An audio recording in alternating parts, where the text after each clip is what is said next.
அன்பான வணக்கம். நீ நம்ம என்ன பார்க்க போறோம்னா எப்படி ஓம்படி பண்றதுன்னு பார்க்க போறோம். அதுக்கு என்ன தேவையான பொருட்கள் ஃபர்ஸ்ட் பார்க்கலாம். ஓம்படி கடலை மாவுல பண்றோம். அதனால கடலை மாவு நான் 1 கிளாஸ் எடுத்துர்க்கேன். இந்த அளவுக்கு எடுத்துக்கலாம்.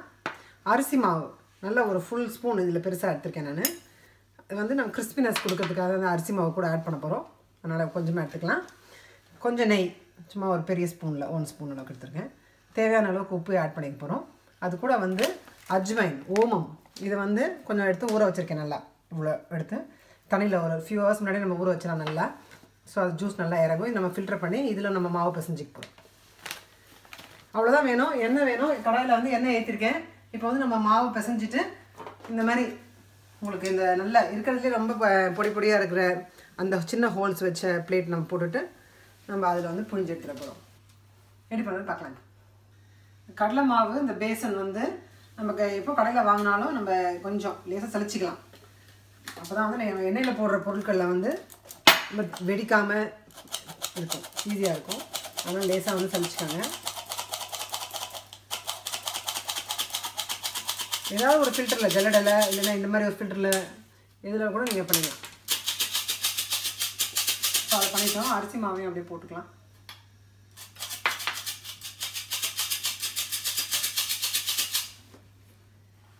இது கூட நெய் சும்மா நம்ம ஒரு டேஸ்ட்டுக்காக தான் ஆட் பண்ணுறோம். அது கூட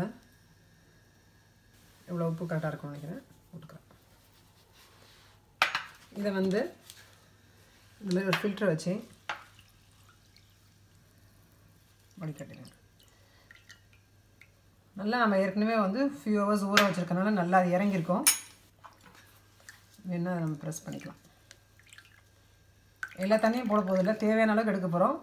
இது தாண்டி நம்ம தண்ணி தேவைப்பட்டால் நம்ம தண்ணி ஊற்றிக்கலாம் நார்மலாக. இல்லைன்னா ஓம வாட்டர்லேயே இதை பிசைஞ்சிடலாம்.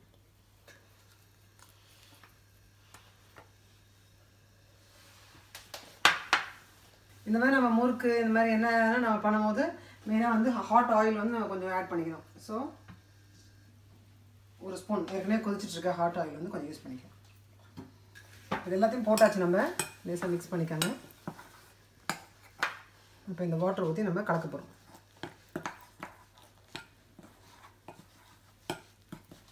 நமக்கு முறுக்கு மாவு பதம் வேணும்.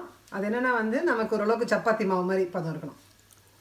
நல்லா ரவுண்டாக பண்ணி ஒரு டவ் மாதிரி பண்ணி நம்ம இதுக்குள்ளே போட்டு பிழிகிற அளவுக்கு இருக்கணும். நம்ம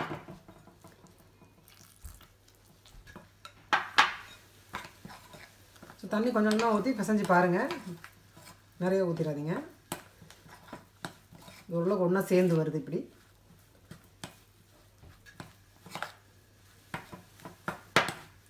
ஒன்றா மிக்ஸ் பண்ணதுக்கப்புறமா நம்ம கொஞ்சம் கையில் போட்டு அது டவ் மாதிரி பண்ணிக்கிறது தான் பெட்டர். எல்லா இன்க்ரீடியன்ஸும் மிக்ஸ் ஆகிட்டு ஒன்றா சேர்த்து பாருங்கள்.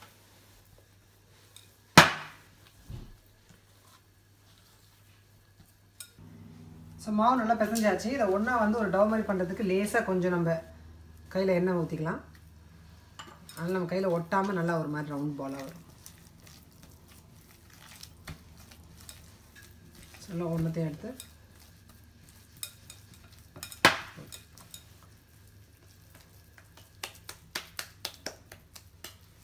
இது மாதிரி பண்ணிவிட்டு நம்ம இது உள்ளே விட்டுலாம். போட்டு மூடிட்டு நம்ம பிழிய போகிறோம் ஆயிலில்.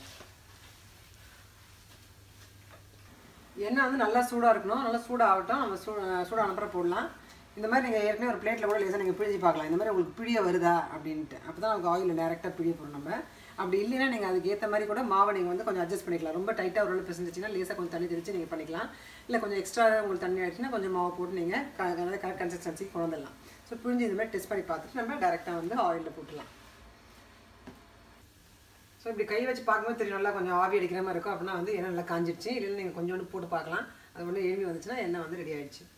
அதுக்கப்புறமா இதை அப்படியே ஃபுல்லாக அப்படி சுட்டுடலாம். இன்னொரு ட்ரிப்பில் போடலாம் பாதி.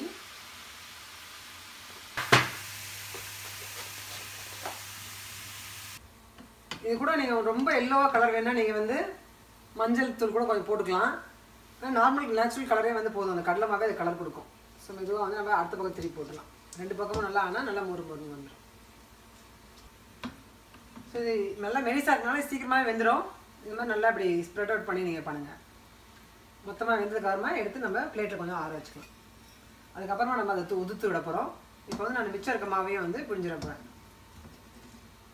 நம்ம ஒரு கிளாஸ் மாவு எடுத்தோம்னா எவ்வளோ வருதுன்னு நீங்கள் குவான்டிட்டி நான் காட்டுறதுக்காக பண்ணுறேன். நீங்கள் வந்து நிறைய குவான்டிட்டி வந்து ஈஸியாக பண்ணிடலாம். இதை நிறைய நாளைக்கு வந்து நல்லா ஸ்டோர் ஆகி நல்லபடி நல்லாயிருக்கும். அதனால் இப்போ வந்து நம்ம நெக்ஸ்ட் ஈடு ஊற்ற போகிறோம். ஊற்றும் போதே வந்து நல்லா ஸ்ப்ரெட் அவுட் பண்ணி ஊற்றுங்க. ஒரே இடத்துல ஊற்றாங்கன்னா வேகாது அவ்வளோவா. அப்புறம் வந்து இண்டிவிஜுவல் பீஸாக வரும். அதனால் இப்படி ஸ்ப்ரெட் அவுட் பண்ணிவிட்டு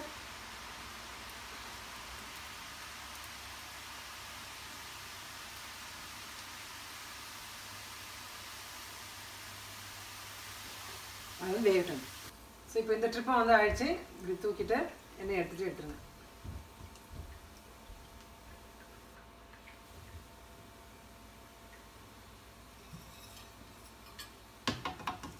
ஸோ இப்போ எல்லாத்தையும் வந்து நான் ஒரு பாத்திரத்தில் போட்டு நல்லா தூளாக்கிட்டு இருக்கேன். இந்த சத்தம் கிட்ட உங்களுக்கு தெரியும் எவ்வளோ நல்லா மொறுன்னு இருக்குன்ட்டு. நம்ம இதில் எதுவுமே காரமும் போடல. அதனால் சின்ன பசங்களுக்கு கூட நம்ம கொடுக்கலாம். நிறைய ப்ரோட்டீன் இருக்குது இதில் கடலைப்பருப்பில். ரொம்ப சீக்கிரமாக ஈஸியாக பண்ணிடலாம் இதை. அந்த அரிசி மாவு வந்து அதுக்கு நல்ல ஒரு கிறிஸ்பினஸ் கொடுக்குது. இந்த கடலை மாவு ரொம்ப சிம்பிள் இன்க்ரீடியன்ஸ் தான். ஒரு 10 மினிட்ஸில் நல்லா ஈஸியாக பண்ணிவிட்டு நிறைய குவான்டிட்டியும் பண்ணிவிட்டு நல்லா ஸ்டோர் பண்ணி வச்சு சாப்பிட்லாம் நம்ம. ஸோ இந்த மாதிரி நான் நல்லா ஊற்றி விட்டுட்டேன்.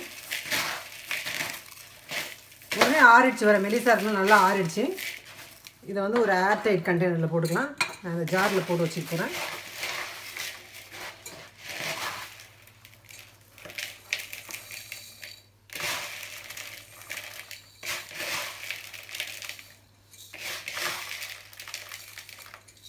ஓம்பொடி வந்து சாப்பிட்றதுக்கு நல்லாயிருக்கும். ஆக்சுவலாக பார்க்குறதுக்கே நல்லாயிருக்கும். இது குட்டி குட்டியாக நல்லா அழகாக ஈவனாக அதே கன்சிஸ்டன்ஸில் இருக்குது.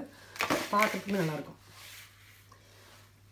நீங்கள் இதை பண்ணி ரெடியாக எடுத்து வச்சிட்டிங்கன்னா நீங்கள் கெஸ்ட்டு வரும்போது கூட கொஞ்சம் கொஞ்சம் சர்வ் பண்ணலாம். நல்லாயிருக்கும். நீங்கள் ஹோம்மேட் ஸ்நாக் பண்ணுறது வந்து நல்லா ப்ரௌடாக சர்வ் பண்ணலாம். கண்டிப்பாக அவங்க எல்லாருக்கும் பிடிக்கும்னு நினைக்கிறேன். ரொம்ப சீக்கிரமாக ஈஸியாக பண்ணிடலாம். இந்த ஓம்பொடி நீங்கள் சீக்கிரமாகவே ட்ரை பண்ணிட்டு உங்கள் கமெண்ட்ஸ் போஸ்ட் பண்ணுங்கள். தேங்க்ஸ்.